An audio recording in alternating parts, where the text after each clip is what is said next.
ಶ್ರೀ ಪಿಪಿಡಿ ಕ್ಷೇತ್ರ ಬೆಟ್ಟದಾಸನಪುರ ಗ್ರಾಮ. ಧರ್ಮೋ ರಕ್ಷತಿ ರಕ್ಷಿತಃ ಸರ್ವೇ ಜನೋ ಸುಖಿನೋ ಭವತು. ಈ ದಿನ ಶ್ರೀ ಪಿಪಿಡಿ ಕ್ಷೇತ್ರದ ಅಮ್ಮನವರ ಆಶೀರ್ವಾದಗಳೊಂದಿಗೆ 30ನೇ ಸುತ್ತಿನ ಪಾದಯಾತ್ರೆಯನ್ನು ಕೈಗೊಂಡಿರುತ್ತೇವೆ.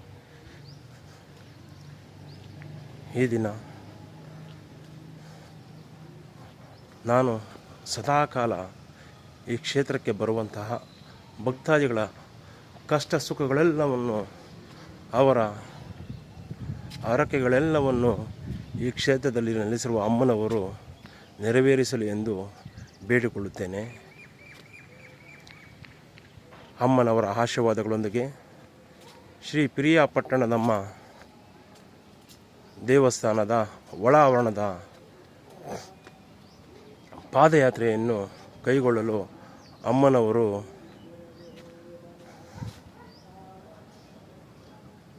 ಪ್ರೇರೇಪಿಸಿದ್ದು, ಆ ಆಜ್ಞಾನುಸಾರ ಪಾದಯಾತ್ರೆಯನ್ನು ಕೈಗೊಳ್ಳುತ್ತಾ ನಾ ಕಂಡಂತೆ ಶ್ರೀ ಪಿಪಿಡಿ ಕ್ಷೇತ್ರದ ಸಂರಕ್ಷಣೆ ಮತ್ತು ಈ ಕ್ಷೇತ್ರದಲ್ಲಿ ಸೇವೆಯನ್ನು ಕೈಗೊಂಡವರ ಬಗ್ಗೆ ಪಾದಯಾತ್ರೆಯ ಸಮಯದಲ್ಲಿ ವಿವರಿಸುತ್ತಿದ್ದೇನೆ. ಇದು ಅಕ್ಷರಶಃ ಸೂರ್ಯ ಚಂದ್ರರ ಸಾಕ್ಷಿಯಾಗಿ ಸತ್ಯವಾಗಿರುತ್ತದೆ. ಈ ದಿನ ಅಂದು ಶ್ರೀ ಪಿರಿಯಾಪಟ್ಟಣದಮ್ಮ ನೂತನ ದೇವಸ್ಥಾನದ ಪೂಜಾ ಉದ್ಘಾಟನೆಯ ನಂತರ ದೇವಸ್ಥಾನದ ಮುಂಭಾಗದಲ್ಲಿದ್ದ ವಿಶಾಲವಾದ ಆವರಣವನ್ನು ಪ್ರತ್ಯೇಕವಾದ ವಿಭಾಗಗಳಾಗಿ ಮಾಡಲಾಗಿ ಹಾಗೂ ಗ್ರಾಮಸ್ಥರ ಸೇವಾ ಸಹಕಾರದಿಂದ ಕೆಲವೊಂದು ಸಂರಚನೆಯನ್ನು ಸಹ ಮಾಡಲಾಗಿರುತ್ತದೆ. ಪ್ರಸ್ತುತ ಆ ದಿನ ದೇವಸ್ಥಾನದ ಮುಂಭಾಗದಲ್ಲಿರುವ ಆವರಣವನ್ನು ಕೆಲವೊಂದು ವಿಭಾಗಗಳಾಗಿ ವಿಂಗಡಿಸಿ, ತದನಂತರ ಈ ಭಾಗದಲ್ಲಿ ನಮ್ಮ ಉಳುಮಾವು ಪೊಲೀಸರ ಸಹಕಾರ ಹಾಗೂ ಗ್ರಾಮಸ್ಥರ ಸಹಕಾರದೊಂದಿಗೆ ಒಂದು ಬೇವು 2 ತೆಂಗಿನ ಮರವನ್ನು ನೆಡಲಾಗಿರುತ್ತದೆ. ತದನಂತರ ಇಲ್ಲಿ ಹಾಲೋ ಬ್ಲಾಕ್ ಇಟ್ಟಿಗೆಗಳಿಂದ ಪ್ರತ್ಯೇಕವಾದ ವಿಂಗಡಣೆಯನ್ನು ಸಹ ಮಾಡಲಾಗಿರುತ್ತದೆ. ತದನಂತರ ಈ ಭಾಗದಲ್ಲಿ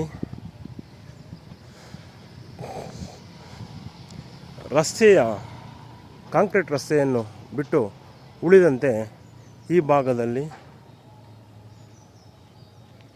ಬಿಲ್ವ ಪತ್ರೆ ಸಸಿ ಇದ್ದು, ಅದರ ಹಿಂಭಾಗಕ್ಕಾದಂತೆ ನಾವು ಸದಾಕಾಲ ಶ್ರೀ ಕುಕ್ಕೆ ಸುಬ್ರಹ್ಮಣ್ಯ ಸ್ವಾಮಿ ಅಥವಾ ಶ್ರೀ ಘಾಟಿ ಸುಬ್ರಹ್ಮಣ್ಯ ಸ್ವಾಮಿ ಕ್ಷೇತ್ರಕ್ಕೆ ಹೋಗಲು ಆಗುವುದಿಲ್ಲ. ಈ ಗೌತಮ ಕ್ಷೇತ್ರವೆಂಬ ಖ್ಯಾತಿಯ ಈ ಬೆಟ್ಟದಾಸನಪುರ ಗ್ರಾಮದಲ್ಲಿಯೇ ಆ 2 ದೇವರುಗಳ ಸ್ಮರಣಾರ್ಥವಾಗಿ ಹಾಗೂ ಆ 2 ದೇವರುಗಳ ಆಶೀರ್ವಾದಗಳೊಂದಿಗೆ ಈ ಸ್ಥಳದಲ್ಲಿ ನಾಗದೇವತೆಯನ್ನು, ಮೂಲತಃ ಇದ್ದಂತಹ ಐತಿಹಾಸಿಕ ನಾಗದೇವತೆಯನ್ನು ಈ ಕ್ಷೇತ್ರಕ್ಕೆ ಬರುವ ಭಕ್ತಾದಿಗಳಿಗೆ ಸೇವಾ ಸ್ಥಳವನ್ನಾಗಿ ಮಾಡಬೇಕೆಂದು ನಿರ್ಧರಿಸಿ ಈ ಸ್ಥಳದಲ್ಲಿ ಶ್ರೀಯುತ ವೆಂಕಟಮ್ಮನವರ ಮನವಿಯಂತೆ ಅವರ ಅಕ್ಕನವರಾದಂತಹ ಶ್ರೀಯುತ ಚೆನ್ನಮ್ಮನವರ ಮುಖಾಂತರ ಈ ಬಿಲ್ವಪತ್ರ ಸಸಿಯನ್ನು ನೆಡಲಾಗಿರುತ್ತದೆ. ತದನಂತರ ಈ ಕ್ಷೇತ್ರವನ್ನು ಪ್ರತ್ಯೇಕ ವಿಭಾಗವಾಗಿ ಮಾಡಬೇಕೆಂದು ನಿರ್ಧರಿಸಿ ನಾವು ಶ್ರೀ ಕುಕ್ಕೆ ಸುಬ್ರಹ್ಮಣ್ಯ ಸ್ವಾಮಿ ಕ್ಷೇತ್ರಕ್ಕೆ ಹೋದಾಗ ಆ ಬೆಟ್ಟ ಗುಡ್ಡಗಳು ಮತ್ತು ಕಾನನಗಳ ಪ್ರಕೃತಿಯ ಪರಿಸರವನ್ನು ನೋಡುತ್ತಾ ಶ್ರೀ ಕುಕ್ಕೆ ಸುಬ್ರಹ್ಮಣ್ಯ ಸ್ವಾಮಿ ಕ್ಷೇತ್ರಕ್ಕೆ ಹೋದಾಗ ನಮಗೆ ಸಿಗುವಂತಹ ಎಡ ಮತ್ತು ಬಲಭಾಗಕ್ಕಾದಂತೆ ಅಡಿಕೆ ಮರಗಳನ್ನು ನೋಡಿ ಪ್ರೇರೇಪಿತನಾಗಿ ಅಲ್ಲಿ ಇದ್ದಂತೆಯೂ ಸಹ ನಮ್ಮ ಕ್ಷೇತ್ರದಲ್ಲೂ ಸಹ ಶ್ರೀ ನಾಗದೇವತೆ ಹಿಂಭಾಗದಲ್ಲಿ ಅಡಿಕೆ ಮರಗಳು ಇರಬೇಕೆಂದು ನಿರ್ಧರಿಸಿ ಆ ದಿನ ನನ್ನ ಸಹೋದರನಾದ ಶ್ರೀಯುತ ಜಿ ಸುಂದರೇಶ್ ಅವರ ಅಮೃತ ಹಸ್ತದಿಂದ ಶ್ರೀ ನಾಗದೇವತೆಯ ಹಿಂಭಾಗಕ್ಕೆ ಬಿಲ್ವಪತ್ರೆ ಮರ ಇದ್ದು, ಈ ಸ್ಥಳದಲ್ಲಿ ನನ್ನ ಸಹೋದರ ಸುಂದರೇಶ್ ಅವರ ಅಮೃತ ಹಸ್ತದಿಂದ ಈ 3 ಅಡಿಕೆ ಮರಗಳನ್ನು ಶುಕ್ರವಾರದ ಪೂಜಾ ಸಮಯದಂದು ನಡೆಸಿ ಹಾಗೂ ಈ 3 ಗಿಡಗಳಿಗೆ ಸಹ ಭದ್ರತಾ ದೃಷ್ಟಿಯಿಂದ ಟ್ರೀ ಗಾರ್ಡ್ಗಳನ್ನು ಮಾಡಿಸಿ ಹಾಕಲಾಗಿರುತ್ತದೆ.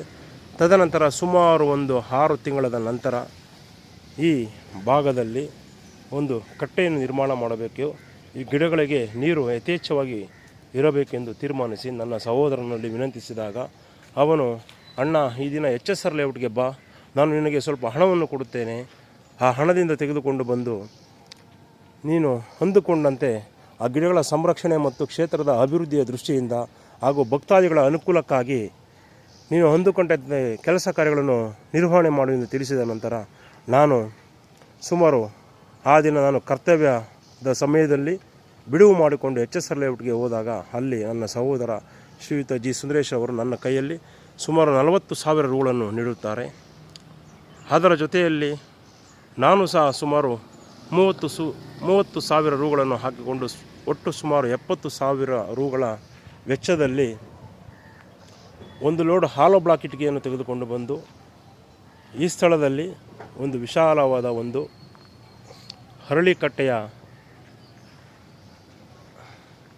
ನೆನಪು ಬರುವ ರೀತಿಯಲ್ಲಿ ಇಲ್ಲಿ ಕಂಗು ಅಡಕೆ ಮರದ ಕಟ್ಟೆಯನ್ನು ಇಲ್ಲಿ ನಿರ್ಮಾಣ ಮಾಡಲಾಗಿರುತ್ತದೆ. ಈ ಮೇಲ್ಭಾಗದಲ್ಲಿ ಕಲ್ಲು ಹಾಸನ್ನು ಸಹ ಭಕ್ತಾದಿಗಳು ಮತ್ತು ಸಾರ್ವಜನಿಕರು ಪೂಜಾ ಸಾಮಗ್ರಿಗಳನ್ನು ಇಟ್ಟುಕೊಳ್ಳಲು ಅನುಕೂಲವಾಗುವಂತೆ ಕಲ್ಲು ಹಾಸನ್ನು ಸಹ ಹಾಕಲಾಗಿರುತ್ತದೆ. ಪ್ರಸ್ತುತ ಈ ಸೇವಾ ಕಾರ್ಯದಲ್ಲಿ ನನ್ನ ಮನವಿಯಂತೆ ಅಮ್ಮನವರ ಆಶೀರ್ವಾದಗಳಂತೆ ನಿರ್ಮಾಣ ಮಾಡಲು ಸಹಕರಿಸಿದ ನನ್ನ ಸಹೋದರರಾದ ಶ್ರೀಯುತ ಜಿ ಸುಂದರೇಶ್ ಅವರಿಗೆ ಶ್ರೀ PPD ಕ್ಷೇತ್ರದ ಅಮ್ಮನವರ ಆಶೀರ್ವಾದಗಳು ಹಾಗೂ ಶ್ರೀ ಕುಕ್ಕೆ ಸುಬ್ರಹ್ಮಣ್ಯ ಸ್ವಾಮಿ, ಶ್ರೀ ಘಾಟಿ ಸುಬ್ರಹ್ಮಣ್ಯ ಸ್ವಾಮಿ ದೇವರ ಆಶೀರ್ವಾದ ಸದಾಕಾಲ ಇರಲೆಂದು ಬೇಡಿಕೊಳ್ಳುತ್ತಿದ್ದೇನೆ. ಪ್ರಸ್ತುತ ಈ 30ನೇ ಸುತ್ತಿನ ಪಾದಯಾತ್ರೆಯ ಸುಸಂದರ್ಭದಲ್ಲಿ ನಾ ಕಂಡಂತೆ ಶ್ರೀ PPD ಕ್ಷೇತ್ರದ ರಚನೆಯನ್ನು ವಿವರಿಸುತ್ತಾ ಈ ಕ್ಷೇತ್ರದಲ್ಲಿ ಸೇವೆ ಸಲ್ಲಿಸಿದವರೆಲ್ಲರಿಗೂ ಸಹ ದೈವಾನುಗ್ರಹ ಸದಾಕಾಲ ಇರಲೆಂದು, ಸೂರ್ಯ ಚಂದ್ರ ಆದಿಯಾಗಿ, ಭೂಮಿ ತಾಯಿ ಆದಿಯಾಗಿ, ನವಗ್ರಹಗಳ ಆದಿಯಾಗಿ, ನವಗ್ರಹ ವೃಕ್ಷಗಳ ಆದಿಯಾಗಿ ಈ ಕ್ಷೇತ್ರದಲ್ಲಿ ಸೇವೆ ಸಲ್ಲಿಸಿದವರೆಲ್ಲರಿಗೂ ಸಹ ಆಶೀರ್ವಾದ ದೈವಾನುಗ್ರಹ ಇರಲೆಂದು ಬೇಡಿಕೊಳ್ಳುತ್ತಾ, ವಾಡಿಕೆಯಂತೆ ಈ ದಿನ ಈ ಕ್ಷೇತ್ರದ ಅಮ್ಮನವರನ್ನು ನೆನೆಯುತ್ತಾ ಸ್ಮರಿಸುತ್ತಾ ನಾ ಕಂಡಂತೆ ಶ್ರೀ PPD ಕ್ಷೇತ್ರದ ಸಂರಚನಾ ಕಾರ್ಯವನ್ನು ವಿವರಿಸುತ್ತಾ 21 ಬಾರಿ ಘಂಟಾನಾದವನ್ನು ಬಾರಿಸಲಾಗುತ್ತಿದೆ.